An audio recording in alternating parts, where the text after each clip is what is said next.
I always say that so much of coaching is actually coaching for well-being because it's about the person, and if we feel good, we achieve more.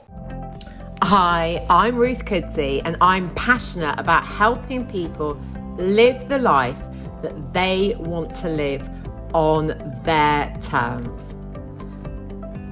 I talk about coaching, positive psychology, neuroscience, and business growth, because if you want to live a fulfilling life, then you want to be going from a 0 to a +5 in positive psychology, rather than focusing on bringing you up to a 0.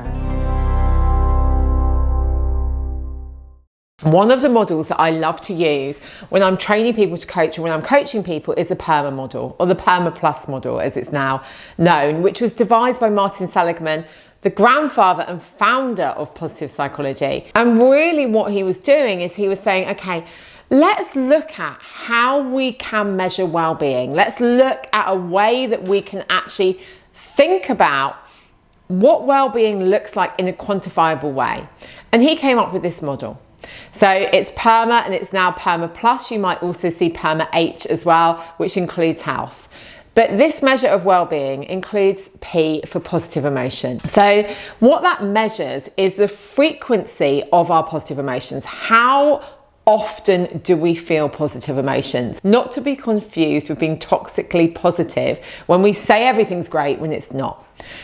Positive emotion and positive affect is that frequency. So the more that we feel positive emotions, guess what? The better we feel. It makes sense, doesn't it? So how do we do that? Well, we can look at our feelings of positive emotions in 3 different ways, or our feelings of positive affect.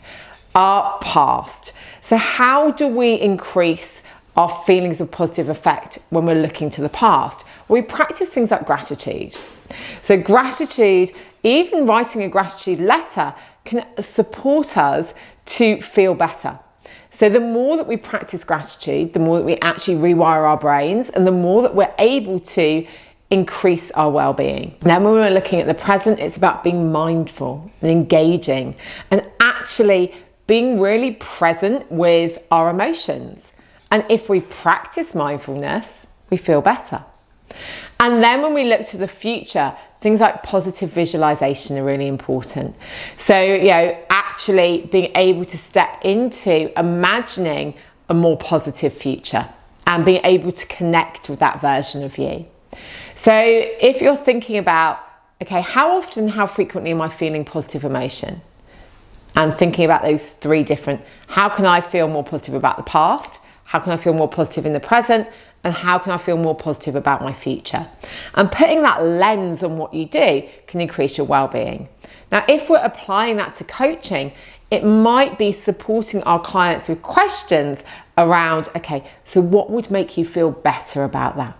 How can you imagine a more positive future? Helping people think into that big picture. And that also activates these things called PEAs, positive emotional attractors, in somebody else's brain or in your brain. And those are shown to open up thinking, increase optimism, and support with actually our executive functions, all of those prefrontal cortex areas. So his first part of the model was P. We then have E, which is engagement. How engaged are you in what you do? In a world where we have got so many distractions, many of us spend our time doing things half-heartedly or half-assed, like we're on our phone while we're listening to something, while we're doing something. And actually our brains can't multitask. If we're more engaged in what we do, it increases our well-being. If we are engaged in things that we like, which we're often likely to be more engaged in, it increases our well-being. And we can also think of engagement from that point of view of this idea of being in flow or in flow state. Gay Hendricks talks about it in his great book, The Big Leap. But how do we get more in flow? So how do we get lost in the moment? How do we dance in the music without worrying that anyone's watching us? So again, questions that you might want to ask if you've got somebody that you're working with. how do you engage? What makes you feel really positive and connected with what you're doing? What do you need to get rid of? What do you need to do more of? All of those are great questions. And then we're on to the R.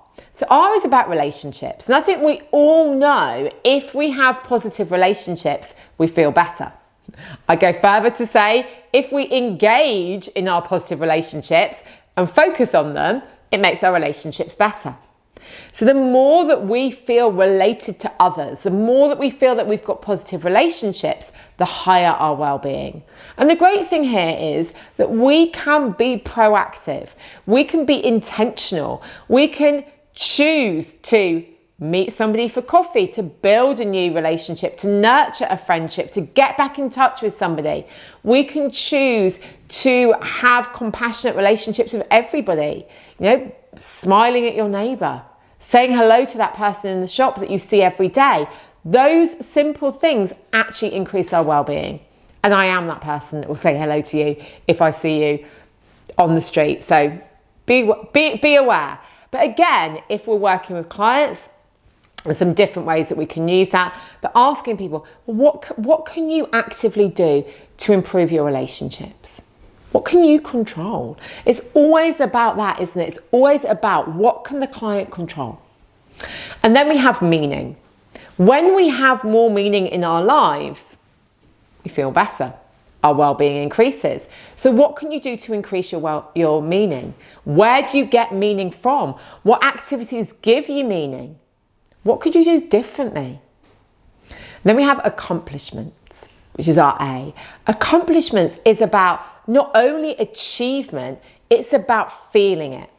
And actually, when we feel the pleasure, when we feel the reward of our accomplishment, it releases dopamine. And dopamine is the key ingredient in building new neural pathways. So the more that we celebrate our accomplishments, the more that we wire our brain to realize that accomplishments are good, and therefore we achieve more. So actually you're working with your brain's chemistry. So it's about actually saying to yourself, well done, you nailed it. Yes, that wasn't about luck. That was about the effort that you put in. Well done. Feeling those things. And our plus is about optimism. Believing that the future is more positive. Believing that there's opportunities. So as you see, we have a model there, and any element of that model, if we work on it, and every single one is workable, then we can increase our well-being. And if I'm working with clients, I might present that model to them and then say, where would you like to focus? There are things that you can do online. I'll put the link below that you can actually look at this for yourself.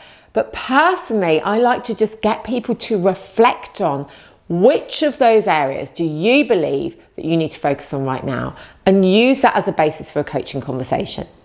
You might also get people to self-assess where they are, and then over time, working with them and getting them to identify actions that they can take.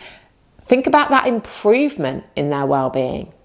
You know, it's always, for me, a starting point. This is where we are, but where are we going to get to? What are the opportunities here? How can we build using this model? I think models are a great place to help give people self-awareness, but it might not be the only way. We might also want to say to people, okay, what else would you add? What do you think is missing from this model when you're looking at your well-being? What fits your description and what doesn't? And where do you want to focus your effort? Coaching is about your client deciding. So if you want to find out more about the PERMA model, you can click below. And if you want to find out more about what we teach and what we train and what I coach, check out the links too. Thank you so much for watching. If you've enjoyed this video, I'd like you to like and subscribe. And remember to keep abreast of all of our new videos. Just ring that bell and you'll be notified when any new ones come out. And we'd love to hear feedback from you. So if you'd like to post beneath your biggest takeaway, and equally anything that you'd like to hear me talk about, we're always open to feedback.